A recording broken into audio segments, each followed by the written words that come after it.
आधुनिक बहू और प्राचीन सास। पल्लवी की शादी कुछ ही दिनों पहले रचित से राजपुर नाम के शहर में हो जाती है। एक दिन पल्लवी की सास इंदु उसे कुछ काम बताती है।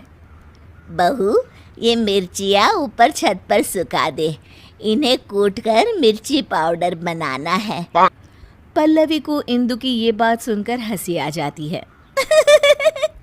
अरे मम्मी जी, आजकल कोई भी मिर्ची घर पर नहीं कूटता, बाजार से ही खरीद लेते हैं सब। खरीदते होंगे, पर इस घर में पुराने तौर तरीके ही चलते हैं बेटा। अरे पर जब सब चीजें आधुनिक हो गई है तो इतनी मेहनत करके टाइम क्यों वेस्ट करें? ओहो, अच्छा तो घर का काम करना तुम्हें टाइम वेस्ट लगता है? ऐसा नहीं है मम्मी जी। अच्छा छोड़िए, मैं मिर्ची सुखा देती हूँ। अगले दिन पल्लवी नाश्ता बनाकर शांति से अपने कमरे में किताब पढ़ रही होती है। तभी उसकी सास आवाज़ लगाती है। अरे बहू, बाहर तो आना जरा। जी मम्मी जी, क्या हुआ? बहू, एक काम करो, ये मैदा मैं लेकर आई हूँ, इसे गूंद दो जब तक मैं नहा लेती हूँ। अरे वाह मम्मी जी, आज कुछ स्पेशल बनेगा क्या? अरे नहीं नहीं, मैंने देखा रसोई में आज जौ खत्म हो गए, तो सोचा आज हम दोनों मिलकर जौ ही तोड़ लेते हैं। पल्लवी ये सुनकर चौंक जाती है। क्या? जौ हम तोड़ेंगे? मम्मी जी, उसमें तो पूरा दिन बीत जाएगा। हाँ तो क्या हुआ, अच्छा है ना, काम करते करते दिन बीत जाएगा। अरे मम्मी जी, जौ तो बाजार में भी मिलते हैं बने बनाए, फिर क्यों ये सब?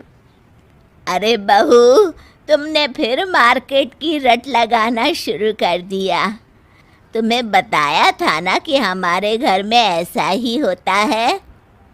इंदु पल्लवी से पुराने तौर तरीकों से काम कराती थी और पल्लवी जब भी कोई किताब पढ़ने या कोई फिल्म देखने बैठती तो हमेशा ही इंदु उसे कोई ना कोई काम दे देती, जिसमें काफ़ी वक्त लगता था।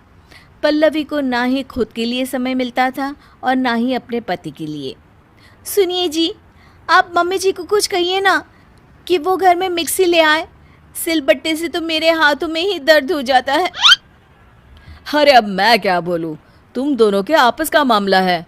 और वैसे भी घर की बनी हुई चीज़ों से जो हमारे घर में खाना बनता है ना, बहुत स्वादिष्ट होता है। मेरे ऑफिस वाले तो बहुत तारीफ करते हैं। अरे खाना बनाने के अलावा जीवन में और भी कुछ काम होता है कि नहीं? ये किताब ही ले लीजिए, 1 महीने से इसे मैं नहीं पढ़ पा रही हूँ। मम्मी जी के इस तरह के काम से इतनी थकान हो जाती है ना कि कुछ करने का मन ही नहीं होता और ना कहीं घूमने जाने का। ओफो पल्लवी, मैं तुम्हारी इसमें कोई मदद नहीं कर सकता, प्लीज़ मेरा सर मत खाओ। ठीक है, तो फिर ये समस्या अब मैं अपने तरीके से ही सुलझाऊंगी। अगले दिन इंदु अपने कमरे से रसोई में आती है तो देखती है कि वहाँ गैस ही नहीं है और एक चूल्हा रखा हुआ है। ये चूल्हा यहाँ क्या कर रहा है और हमारी गैस कहाँ चली गई? तभी वहाँ पल्लवी आ जाती है। उसके हाथ में बहुत सारी लकड़ियाँ होती हैं। अरे बहू, ये क्या कर रही हो? मम्मी जी, मुझे समझ में आ गया है कि पुराने तौर तरीकों से ही रसोई का काम अच्छे से होता है, तो मैंने सोचा क्यों ना हम भी आज से चूल्हे में ही खाना पकाएं। इंदु को ये बात कुछ हजम नहीं होती। अरे बहू, ये गांव नहीं, यहाँ चूल्हा नहीं जला सकते। क्यों नहीं जला सकते मम्मी जी? हमारे घर में हम कुछ भी करें। चलिए आज हम चूल्हे पे ही नाश्ता बनाते हैं। पल्लवी फूंकनी से लकड़ियाँ जलाती है और चूल्हा तैयार करती है, पर उसकी वजह से दोनों सास बहुओं को बहुत खांसी उठ रही होती है। अरे बहू, ये क्या बवाल लेके आ गई तुम घर में? मम्मी जी, मैं तो आपके बताए हुए मार्गदर्शन पर चल रही हूँ। दोनों खांसने लगती है।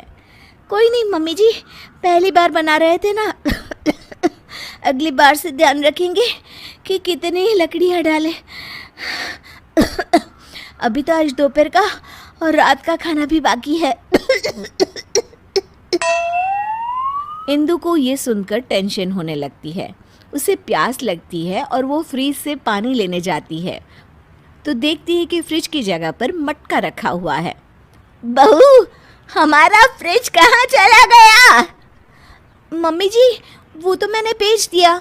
मैंने सोचा मटके में पानी पीना बहुत फायदेमंद होता है, इसलिए मैं ये मटका लेकर आ गई मम्मी जी। अरे लेकिन फ्रिज में और सब चीजें भी तो रखी जाती है पानी के अलावा। सब्जी, दूध, उसका क्या करेंगे? कहाँ रखेंगे हैं? मम्मी जी, ये फ्रिज ही हमारी सेहत खराब करने की जड़ है। हम बचा हुआ खाना इसमें रखते हैं और फिर वही बासी खाना हम खाते हैं अगले दिन। लेकिन अब हम सिर्फ उतना ही सामान लेंगे और उतना ही खाना बनाएंगे जितने की ज़रूरत हो। पल्लवी धीरे धीरे करके घर से सारी आधुनिक चीज़ें हटा देती है। गर्मी का मौसम होता है और पल्लवी को एक तरकीब सूझती है। वो घर का एसी हटा देती है। अरे बहू, ये एसी कहाँ गया? बड़ी गर्मी लग रही है, खराब हो गया है क्या? नहीं मम्मी जी, मैंने ही हटवा दिया। पता है एसी की हवा कितनी हानिकारक होती है। उसकी बजाय ये लाई हूँ मैं आपके लिए। ये लीजिए पंखा और हवा कीजिए। इंदु को अब गुस्सा आ जाता है। अरे अब बस भी कर बहू, घर का सारा सामान ही बेच दिया क्या तूने? अरे हम शहर में रहते हैं, गांव में नहीं। जमाना कितना आगे बढ़ गया है, ये सब चीजें हमारी सहूलियत के लिए है, इतना भी नहीं जानती? कितना वक्त बचाती है ये सब आधुनिक चीजें हमारा। हाँ तो माँ जी, बाजार में बनी रेडीमेड चीज़ें भी तो हमारा कितना समय बचाती हैं। इतना काम करने से बच जाते हैं हम, तभी तो जीवन में और कुछ भी करने का वक्त मिलता है ना माँ जी। सास को अपनी गलती का एहसास होता है। तू सही कह रही है बहू, मैंने ही अपनी जिंदगी को इतना कठिन बनाया हुआ था इतने सालों से। पर अब नहीं, अब हम घर का काम आधुनिक तरीकों से ही करेंगे और खाली समय में अपने शौक पूरे करेंगे। ये हुई ना बात मम्मी जी। दोनों गले मिल जाते हैं